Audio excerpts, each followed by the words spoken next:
Assalamualaikum warahmatullahi wabarakatuh. Hari ini kita akan membahas kisi-kisi ASPD nomor 7 sampai dengan 12. Di antaranya adalah tentang usaha, energi, gaya gerak dan hukum Newton, tata surya, pesawat sederhana, dan tekanan zat, serta getaran dan gelombang. Ya. Yang pertama ini ada gerak, gaya, dan hukum Newton, yaitu kita diminta untuk menganalisis jenis gerak berdasarkan grafik atau gambar, atau jenis yang lainnya yaitu mengaplikasikan hukum Newton pada peristiwa fisika dalam kehidupan kita. Baik, soal yang pertama ini tentang seperti apa kita bisa membaca ketukan dari ticker timer ya. Jadi kalau ticker timer seperti yang kita ketahui, alat yang mengetik pita ini adalah ticker timernya ya, yang membuat titik-titik. Sementara mobil ini akan kita gerakkan ke arah yang dia bisa melaju seperti itu ya. Nah, pada posisi yang seperti ini, maka titik-titik yang terbuat ini akan berjalan dari belakangnya mobil tepat sampai dengan ke pita yang paling jauh dengan mobil. Maka bisa kita terjemahkan ini adalah titik pertama, ini titik kedua, ya, ini titik ketiga dan seterusnya. Nah, jarak antar dua titik ini merupakan jarak yang dilalui oleh mobil ya pada detik tertentu. Maka ketika dia jaraknya panjang pada suatu waktu tertentu, mobil ini bisa menempuh jarak yang panjang. Berbeda ya, pada suatu waktu yang sama ternyata pada titik ini dia hanya menempuh jarak yang sedikit. Artinya ini dia bergerak cepat. Sementara ini bergeraknya lambat ya. Jadi untuk gerakan seperti ini kita membaca arah geraknya tepat dari belakangnya mobil atau dengan arah yang berlawanan dengan mobil seperti itu. Jadi 1, kedua, 2, ketiga dan seterusnya ternyata dari renggang ya, dari renggang ini ke rapat. Berarti hasil bacaannya adalah dia dari cepat ke lambat. Ya, kalau dari cepat ke lambat otomatis namanya diperlambat atau dengan grafik bisa ditunjukkan oleh ini. Dalam waktu tertentu kecepatannya semakin lama semakin berkurang ya. Oke, ini berarti yang D. Seperti itu. Yang berikutnya, perhatikan grafik hubungan antara kecepatan dan waktu sebuah mobil yang sedang melaju ya. Ini seperti halnya tadi ya, pada soal sebelumnya ada grafik V dengan grafik T, kecepatan terhadap waktu. Kalau menunjukkan garis lurus naik ke atas, ini artinya V kecepatannya dari waktu ke waktu kan bertambah ya. Ini waktunya sekian, kecepatannya semakin lama bertambah ya, dari sekian, sekian, sekian, sekian ya. Artinya menunjukkan untuk grafik naik ini artinya dia dipercepat ya. Ini dipercepat. Sementara kalau yang B otomatis kebalikannya, dari waktu ke waktu kecepatannya berkurang ya. Ini kan V ya. V-nya ke sini. Oh, ternyata semakin lama semakin turun. Berarti V-nya turun atau diperlambat. Kecepatannya turun. Sementara kalau ini V-nya pada satu waktu tertentu C sampai dengan ke D ini waktunya bertambah, tetapi kecepatannya tidak bertambah atau tidak pula berkurang. Jadi ini adalah GLB, gerak yang kecepatannya tetap. Oke, dan kalau yang D ke E hampir sama seperti A ke B ya, hanya kenaikannya tidak banyak ya. Jadi D ke E ini juga sama-sama dipercepat. Nah, kita diminta untuk menunjukkan nih pembacaan yang betul untuk grafik itu berarti yang mana? Apakah yang A dari A ke B bergerak dipercepat beraturan? Betul, karena grafiknya lurus menunjukkan beraturan ya. Dan dari D ke E mobil bergerak lurus dipercepat beraturan. D ke E bergerak beraturan. Dipercepat. Jadi betul ya untuk yang A. Kemudian soal yang berikutnya nih, apakah yang B betul? Dari A ke B bergeraknya bergerak lurus diperlambat beraturan, apakah A ke B begitu? Salah ya, harusnya dipercepat. C ke D dipercepat, salah. C ke D itu harusnya lurus ya, karena garis lurus itu dia berarti gerak yang kecepatannya tidak berubah ya, berarti dia tidak dipercepat, tidak diperlambat, tapi dengan V yang sama, berarti jelas salah. Untuk yang berikutnya AB bergerak lurus dipercepat beraturan, betul. Kemudian CD diam, CD itu sebenarnya bukan diam ya, karena V di sini ada nilainya, kalau diam itu berarti kecepatan 0 atau seharusnya di sini kalau yang ditunjukkan oleh opsi D ya, tapi ini enggak ya, adanya di sini. Jadi jawaban yang tepat adalah yang A. Seperti itu ya untuk pembacaannya. Atau soal yang pertama pun bisa jadi tentang percepatan ya, atau kemarin sudah belajar tentang hukum Newton, di mana hukum Newton 2 menyatakan bahwa hasil kali massa dengan percepatan adalah force atau gaya ya. Jadi dari hukum ini maka kita bisa tahu nih percepatan sebuah benda ya, kalau F itu sama dengan M kali A, oke, berarti F-nya ada accelerate atau percepatannya adalah F dibagi dengan M. Ya, ini bisa kita gunakan untuk soal ini. Bagaimana caranya? Kedua balok bergerak dengan percepatannya sudah ada ya, accelerate-nya berarti 5. Jika balok bagian atas diambil, berapakah besar percepatan? Oke, berarti kita harus melihat dulu ya, kalau percepatan awalnya 5 di sini, dengan beban yang sekian, berarti kita pakai beban 2 dulu untuk mencari massa yang biru ini berapa, baru setelah itu kita kurangkan ya untuk mencari tahu posisi berikutnya apabila benda yang 2 kg diambil. Oke, yang pertama berarti ya gaya harus kita uraikan dulu, gaya ke kanan dan ke kirinya harus jelas dulu. Ini gaya resultannya berapa. F kanan kurangi F kiri boleh ya. Yang ke kanan ditunjukkan oleh arah anak panah ya. Ini anak panahnya yang ke kanan adalah 80 dengan 40 ya. Dilawan oleh ke kiri sebesar 60 Newton. Atau bisa ditulis di sini ya. Berapa berarti? Oh, ternyata gayanya itu tinggal 60 Newton ya ke kanan. Setelah mencari F berapa dan sudah ada A, maka kita bisa tahu total beban yang berpindah ini berapa sih gitu ya. Dengan percepatannya 5 meter per sekon, berarti M bisa kita hitung. Dengan persamaan ini ya, kalau tadi F sama dengan M kali A, oh berarti M di sini adalah F dibagi dengan A gitu ya. Atau gaya dibagi dengan accelerate-nya berapa, percepatannya berapa. F di sini tadi ketemu 60 Newton dibagi dengan accelerate-nya 5, berarti kita punya angka 12 kilogram untuk massanya ya. Ini massa keseluruhan.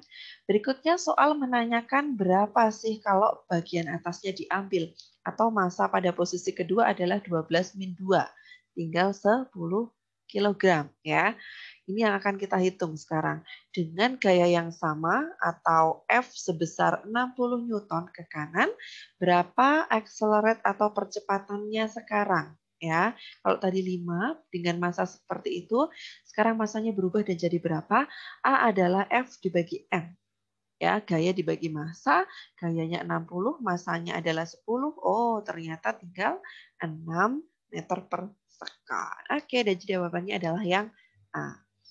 Kita lanjut ke soal, bisa juga soal menanyakan tentang hukum Newton ya. Jadi ingat hukum Newton 1, hukum kelembaman, jumlah gaya yang bekerja adalah 0, benda tetap diam apabila diam, benda tetap bergerak apabila bergerak.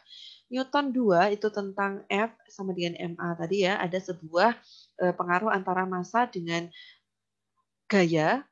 Massa dan gaya itu bisa mempengaruhi besarnya accelerate atau percepatan, atau hukum Newton 3 tentang besarnya hukum aksi yang mengakibatkan gaya reaksi yang berkebalikan arah ya, sama besar dan berkebalikan arah. Oke, kita cek yang pertama, dua kambing yang bermassa sama saling dorong, keduanya tidak ada yang bergeser posisi. Oh, berarti gaya kanan dan gaya ke kirinya sama ya. Kalau sigma F atau kanan dan kirinya sama kan berarti 0 ya.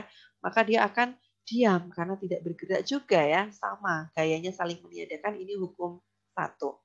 Yang kedua, dua anak saling mendorong sehingga salah satunya terjatuh. Oh, berarti ada yang punya gaya dorong lebih besar. Berarti dia sudah membuat gaya percepatan ya salah satunya. Jadi ini hukum Newton 2. 3. Saat kita menggunakan gaya dorong yang sama, kotak ringan akan lebih mudah dipindahkan dari ya pada yang berat. Oh, ini juga sama ya. Kalau gayanya sama ya, M, massa itu berpengaruh ya, yang ringan akan menimbulkan percepatan yang lebih besar, ya dengan rumus yang tadi. A adalah F dibagi M, atau percepatan adalah gaya dibagi massa, maka percepatan itu berbanding terbalik dengan massa. Kalau ringan dia lebih mudah bergerak, kalau dia berat dia susah bergerak atau percepatannya sedikit. Ya, itu hukum Newton 2. Berikutnya yang 4, saat menggerakkan dayung ke belakang, perahu bergerak ke depan. Oh, berarti aksi reaksi ya. Dayungnya ini sedang ke belakang, perahunya ke arah sana. Nah, ini ada balasan. Gaya aksi menimbulkan reaksi berarti hukum 3. Jadi, untuk yang menunjukkan hukum 2 dengan hukum 3, ini adalah nomor 2. Hukum 2 semua adalah nomor 3 dan nomor 2 atau jawaban yang C. Berikutnya, usaha energi dan perubahan energi biasanya menanyakan seperti apa sih energi kinetiknya atau seperti apa sih potensialnya. Contohnya berarti kita akan menghitung ya nanti mungkin besarnya usaha atau besarnya energi. Ini contoh tentang besarnya energi. Soal seperti ini kita harus menganalisis dulu ya bahwa di dalam energi ada kekekalan energi ya berupa energi potensial pada ketinggian tertentu akan diubah untuk bergerak pada energi kinetik ya. Jadi keduanya ini adalah tidak berkurang atau tidak berhilang tetapi hanya berubah ya potensial menjadi kinetik seperti itu dan sebaliknya benda yang awalnya dia memiliki kecepatan awal di titik bawah akan diubah menjadi energi potensial di titik teratasnya seperti itu ya. Jadi kita kenal ada energi mekanik. Mekaniknya itu kekal sama ya. Dan energi mekanik itu sendiri adalah hasil tambah antara energi potensial dengan energi kinetik. Maka wajar apabila energi mekanik ini sama, kemudian diubah ya, potensial besar diubah pada saat kinetiknya 0, ataupun pada saat EP-nya 0, EK-nya sedang maksimal.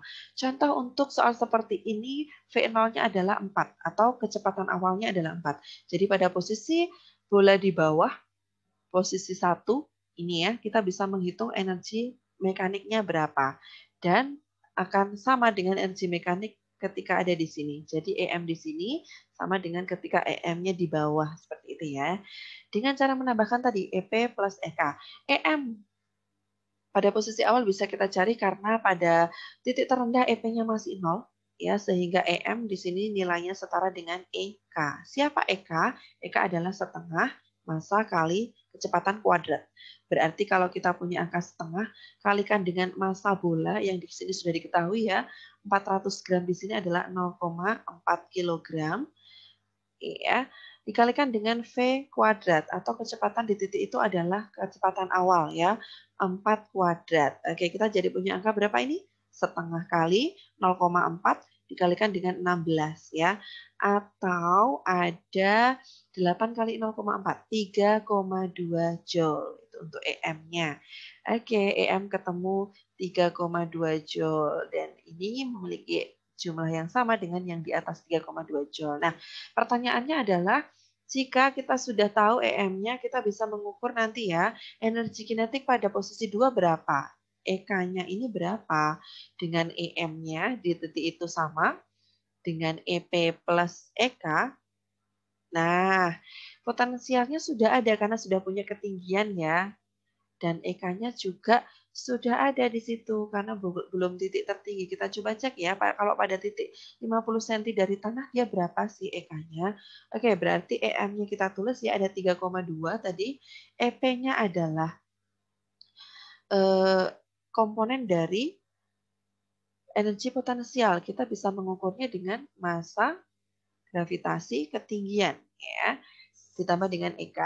Oke, berarti kita tahu ya ada 3,2 di sini yang ditambah dengan masanya sebesar 0,4, kemudian dikalikan dengan 10, dikalikan dengan hanya adalah 50 cm. Berapa meter? 0,5 meter. Oke, kalikan setengah ya. Maka berarti nanti kita punya angka berapa ini? Oke, 0,4 kalikan 10 kalikan 0,5 ya. Setengahnya 10 ada 5, berarti ini ada 2 ya. Oke, kalau 3,2 itu adalah 2 ditambah EK, maka EK adalah 3,2 dikurangi 2 atau 1,2 joule. Jawabannya adalah yang A ya. Oke, berikutnya untuk soal seperti ini sama ya. Jadi kita mengukur energi mekaniknya terlebih dahulu, EM di sini otomatis EP plus EK, dengan EK-nya masih 0 karena dia masih ketinggian yang belum menjatuhkan kelapa, sehingga EM nilainya adalah EP maksimal. Atau pada ketinggian itu, EP-nya adalah mgh. Atau masanya berapa ini? 5 kg ya.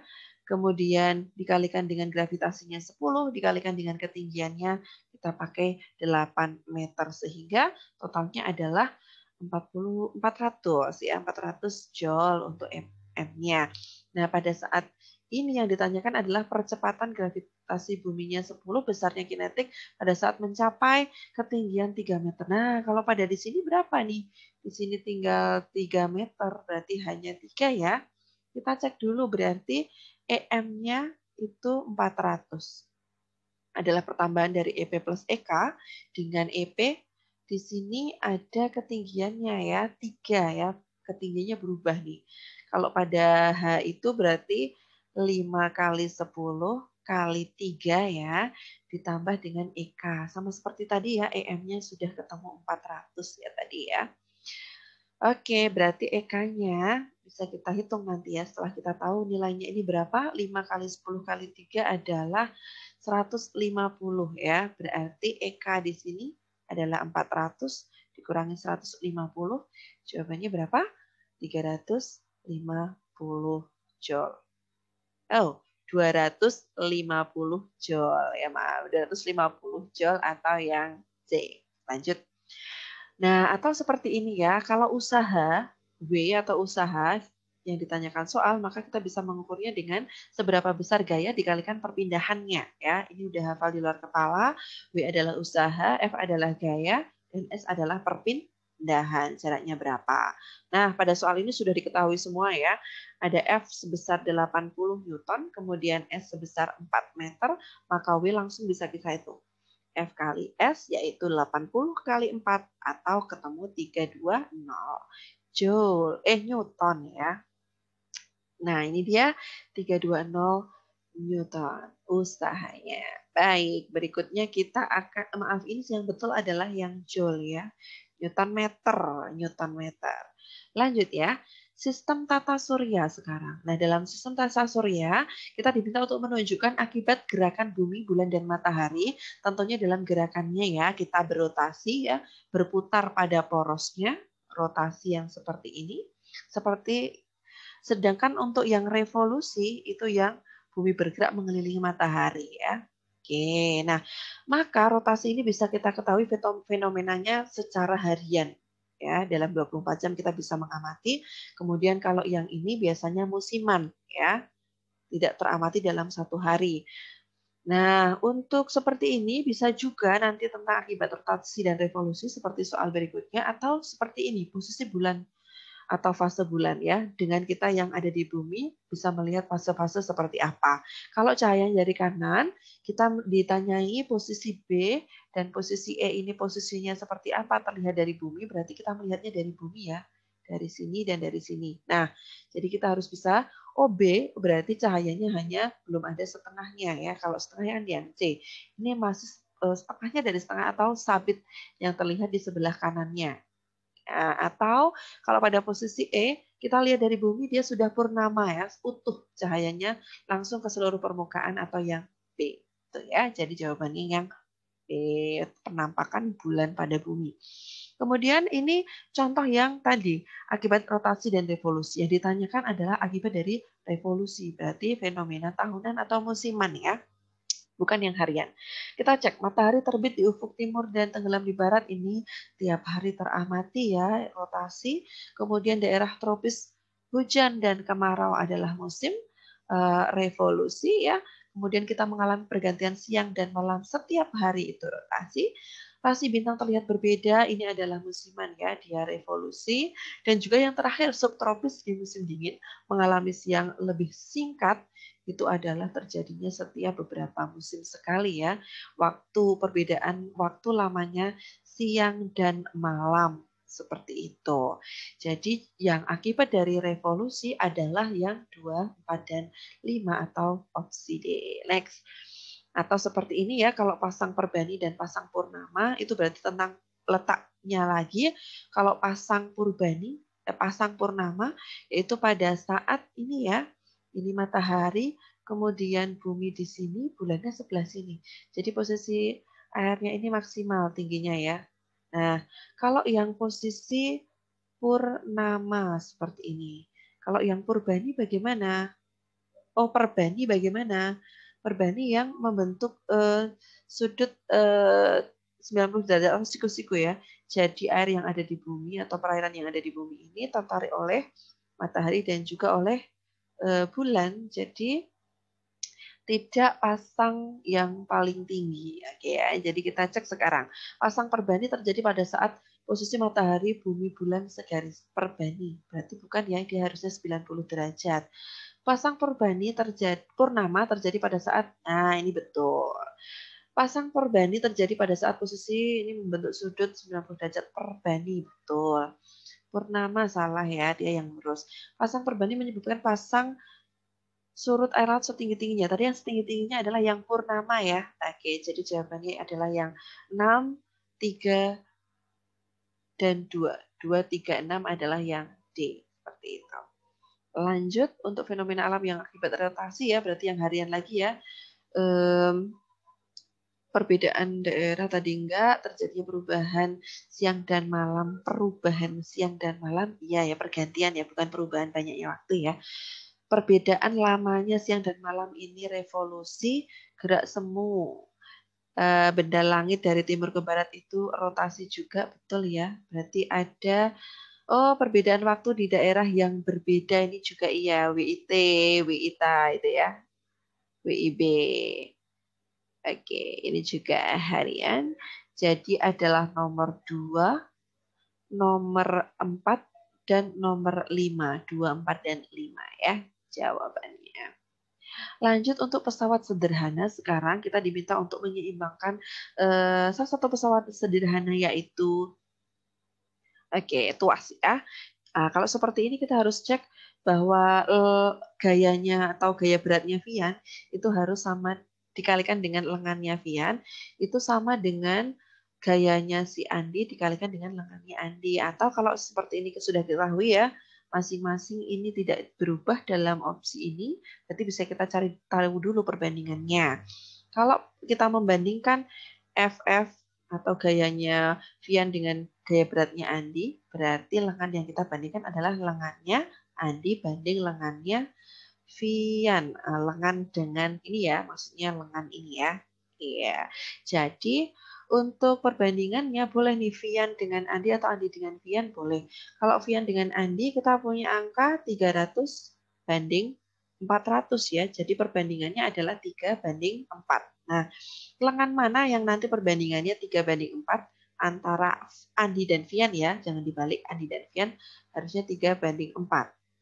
Oke, ini harusnya 3 banding 4 yang mana? Kita cek dulu dari opsi A. Opsi A ini apabila Vian bergeser 25 cm, Andi 10 cm menjauhi titik tumpu masing-masing berarti bertambah ya. Karena menjauhi titik tumpu berarti 25 untuk Vian, akhirnya Vian jadi 80 dan Andinya jadi 10 cm jauh ya, berarti dia tambah ya 60 ya. Oke, apakah ini ini Vian banding Andi ya.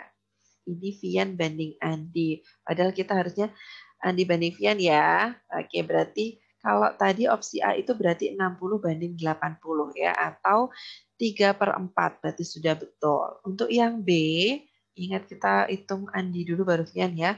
Posisi Vian tetap, Andi bergeser 10 cm. Mendekati titik tumpu. Berarti Viannya tetap 55 ya. Dan Andinya 10 cm mendekati titik tumpu berarti dia tambah pendek ya, jadi 40. Oh, nggak sama, ternyata bukan 3/4. Yang C, kedua anak menggeser titik tumpu 5 cm mendekati Andi. Oh, sekarang titik tumpunya yang diubah, artinya Andi lebih sedikit tapi Vian jadi lebih banyak ya. Kalau 5 cm mendekati Andi, titik tumpunya berarti Vian jadi tambah ya, 55 tambah 5 ada 60. Andi jadi berkurang, 55 dikurangi 5. Ada 45. Oh iya, ternyata ini yang 3/4 ya. Oke, sama dengan opsi A. Jadi jawabannya yang 1 dan 3 ya, atau yang B. Jadi samakan, cari tahu dulu siapa banding siapa ya, lengannya siapa. Jadi cirinya adalah kalau gayanya Vian banding gayanya Andi berarti lengannya Andi banding Vian. Seperti itu ya untuk membuat persamaan yang seperti ini. Kita lanjut ke berikutnya juga masih sama ya, keuntungan mekanik bidang miring. Besar keuntungan mekanik di sini adalah R per P. R per P betul ya, karena panjangnya bidang dibagi tingginya itu adalah keuntungan mekanik. A betul. Berarti ya betul ya, yang lain berarti keuntungan mekanik diperbesar dengan mengurangi panjang R salah.